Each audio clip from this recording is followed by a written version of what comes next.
I love looking back at these because it's like we always say, it's like no matter what stage you're at in your life, like whether you're at the top, you got a lot of money, whether you're a kid in school, you haven't done anything yet, you don't really have much more of a fun time than when you're just in your element with your boys.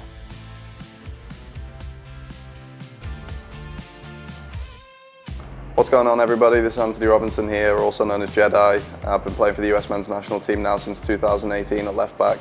And I've got Jay coming out here. He's my biggest fan, you know, through the highs and the lows of my career, my life in general. He's been one of my best friends, my support system. Having people like Jay in my corner is why I do what I do and why I love doing what I do. But when it comes to, you know, family, friends, support, that's what gives you that gratitude and the motivation to always do better and do more. Good.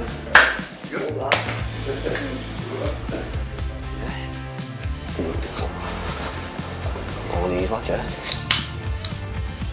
Cheers. My last year of secondary school in the UK was when I'd first met Jay. You were the same but different to now. You were just some little, well, big kid on a bus, big ears before you'd had them pinned back. And you know, we just kind of clicked, and I remember messaging him on Instagram one day. You'd put like a riddle or something on, posted it, and I said the answer to it. Yeah, it won't be you. And then you were like, all right, lads, you want to come round for a game of FIFA or something? Yeah, go on. Okay. Jogged over to yours. It was either a half-an-hour walk or a 5-minute run. I just thought, I'll just run. Yeah. I think we're both not wired right, to be honest. Both a little bit, both a little bit mad. It just doesn't really seem any different, like you said earlier. As soon as you're with your mates, you still just go back to that inner child. It just comes out in you, doesn't it? Doesn't matter where you are. You speak to each other in riddles, don't we? It's one of the, I think, even though like life goes on and you grow up, and you know we've like been through a lot together. So like whether it's either me signing my first pro contract or weddings, being your best man, like we've rode that roller coaster together, and it was a long time coming because he'd asked me sort of. How long? Would it have been a year and a bit in advance when you were planning the wedding? Because yeah, obviously you had to plan, like sort of, like to make sure he was available. I remember you saying, oh, look, I need to pick my date. When do you think you'll be free? And I remember saying, oh, we'll have friendlies here, so normally we don't play a tournament in the summer, so this date should be fine.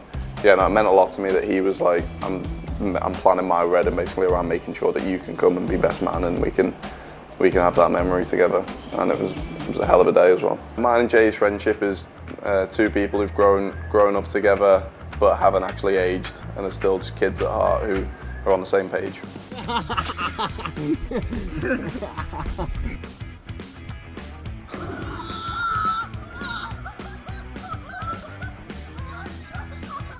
That sums up like what we'd be doing in our spare time. So this is before kids, before like commitments like that. We used to love like coming into the training ground with me, sneaking on some training kit, whether it was US kit or my old club kit. I mean, we just pretend he was another player, and we'd just be doing crossing and hitting the ball to each other, passing. I'll give you one thing as well that really impresses me is that even though he's like ambidextrous, he's both-footed, both his feet are terrible.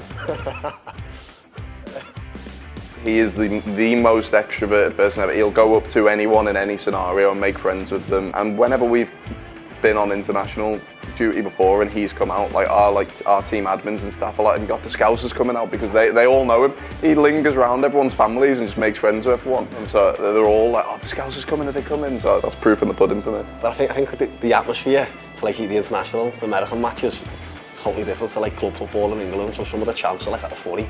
Yeah, you'll be like coming into the stadium, cowboy hat on, just like, come on! Yeah.